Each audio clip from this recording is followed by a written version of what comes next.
Nanawagan si Senator Bongo na hanapin ang dapat hanapin na mga totoong buhaya at mastermind sa gitna ng investigasyon sa mga anomalya sa flood control projects ng pamahalaan.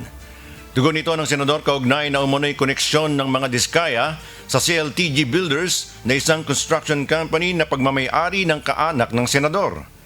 Paliwanag ni Senador Bongo, simula pa lang ng investigasyon ng Senado sa issue ay sinabi nito handa siyang kasuhan ang sarili nitong kaanak kung ito ay may kasalanan. Aniya, walang makapagtuturo na may kinausap at nakisali siya sa anumang transaksyon ng gobyerno dahil siya ay isang senador. Kaya ako nananawagan sa lahat ng mga witnesses, magsabi kayo ng totoo. Wala kayong dapat itago. At wala silang dapat proteksyonan sa akin dahil wala po akong kinalaman. Hindi ko naman sila kilala.